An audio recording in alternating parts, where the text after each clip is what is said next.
Hi అండి. ఈరోజు మన వీడియో ఏంటంటే కావ్య రాజు ఇంట్లో ఏం జరగబోతుందో, ట్విస్ట్ ఎలా ఉంటుందో చూద్దాం రండి. ఈ వీడియో నచ్చితే లైక్ చేయండి, మన ఛానల్ని ఫాలో అవ్వండి.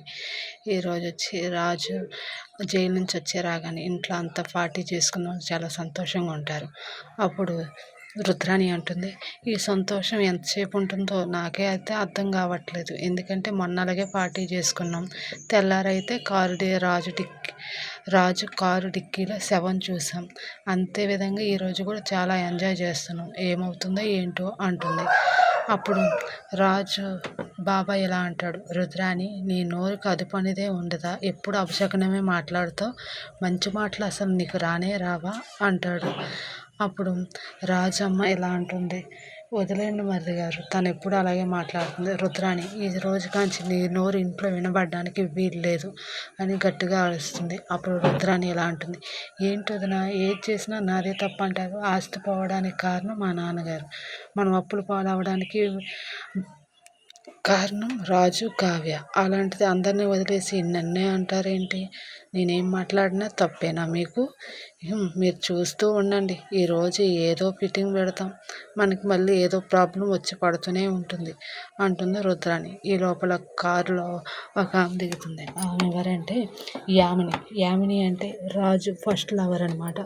ఆమె వస్తుంది ఇంటికి. అప్పుడు వాళ్ళ తల్లిదండ్రులు హారతిచ్చి లోపలికి రమ్మంటారు.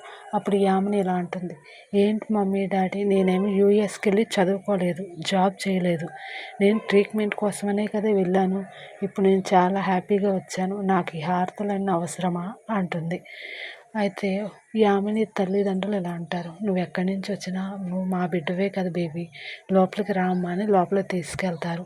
తీసుకెళ్ళిన తర్వాత యామిని ఇలా అంటుంది, ఈ రోజు కాంచి మీరు ఏం చెప్పినా చేస్తాను మమ్మీ డాడీ, నేను అలాంటి డ్రగ్స్ తీసుకోను, ఎలాంటి వ్యసనాలకి బానిసను కాను, ఎవరిని హర్ట్ చేయను అని అంటుంది. అయితే వాళ్ళ అమ్మ అంటుంది, నిజమా బేబీ, అయితే మేము చెప్పిందంతా నువ్వు చేస్తావా అని అడుగుతుంది.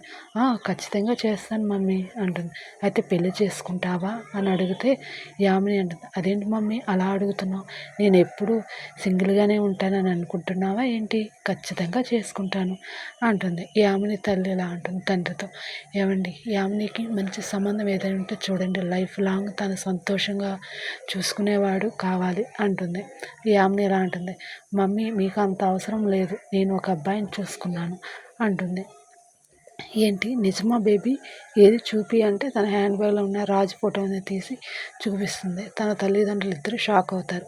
తిన కోసమే కదా, తిను ఒప్పుకోలేదనే కదా నువ్వు అంత డ్రగ్స్ తీసుకొని హాస్పిటల్ పాలయ్యావు, మళ్ళీ వచ్చి రాజే కావాలని అడుగుతున్నావు ఏంటమ్మా అని అడుగుతారు. లేదు డాడీ, నేను రాజుని తప్పించి ఎవరిని ప్రేమించను, పెళ్లి కొడుకుగా ఊహించుకోలేను అంటుంది. అయితే సరేనమ్మా, నీ ఇష్ట ప్రకారమే, తన తల్లిదండ్రులతో నేను మాట్లాడతాను, రాజుని ఎలా అయినా ఒప్పిస్తాను అని అంటారు యామిని తల్లిదండ్రులు.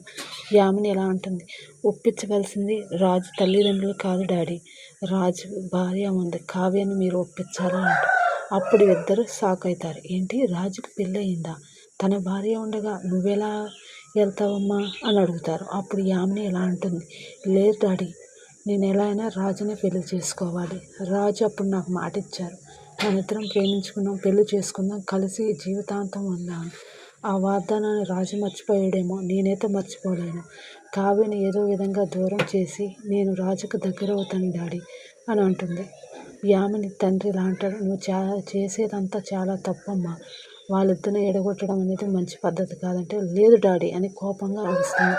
సరేలే అమ్మా, నువ్వు పెళ్లి చేసుకుంటానో అదే మాకు చాలు, నువ్వు ఏ విధంగా అయితే రాజుని చేసుకుంటావు అది నీ ఇష్టం అంటుంది.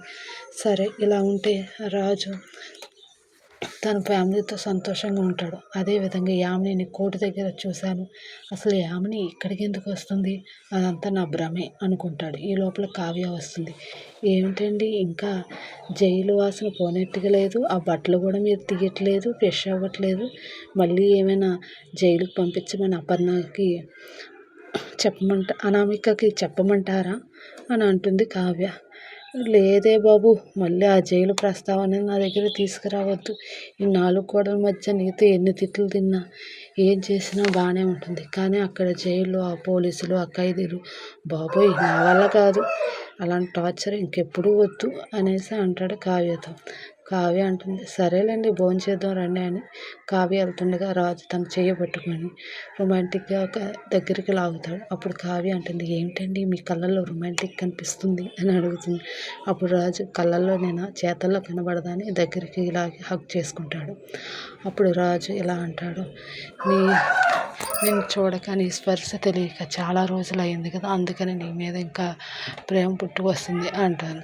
అప్పుడు కావ్య ఎలా అంటుంది, ఏమండి ఇది పగలు రాత్రి కాదు, మన మధ్య ఎవరైనా వస్తారేమో అని కావ్య అంటుంది. రాజు అంటాడు, లేదు మన మధ్యకే కాదు, మన ఇంట్లో కూడా ఎవరు రారు, నువ్వు రానివ్వు, నాకు ఆ నమ్మకం ఉంది అని రాజు అంటాడు. సరేనండి అని వాళ్ళందరూ డిన్నర్ చేసి నైట్ అవుతుంది.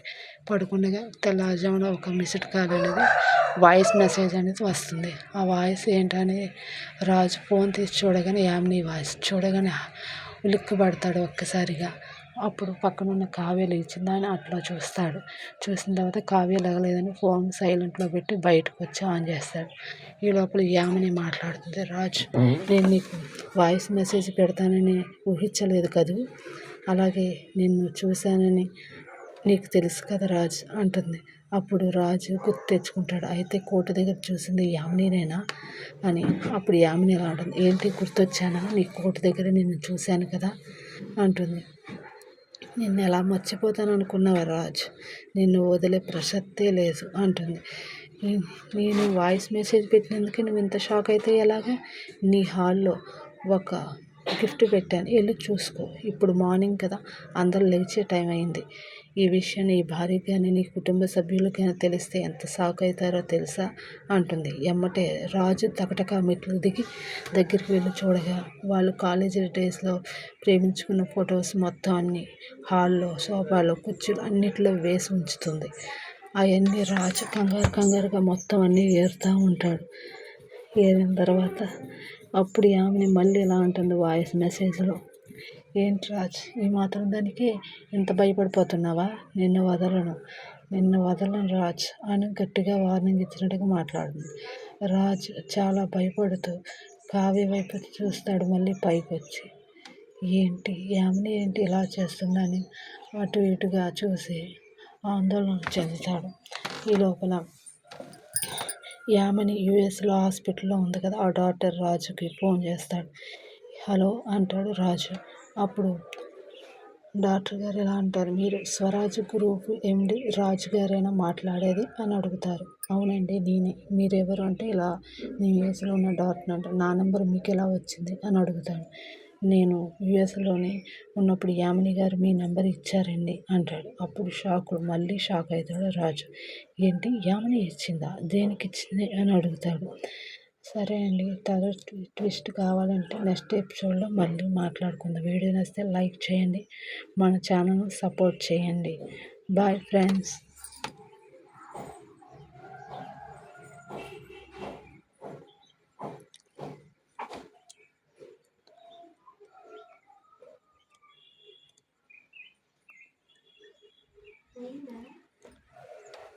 Okay bye.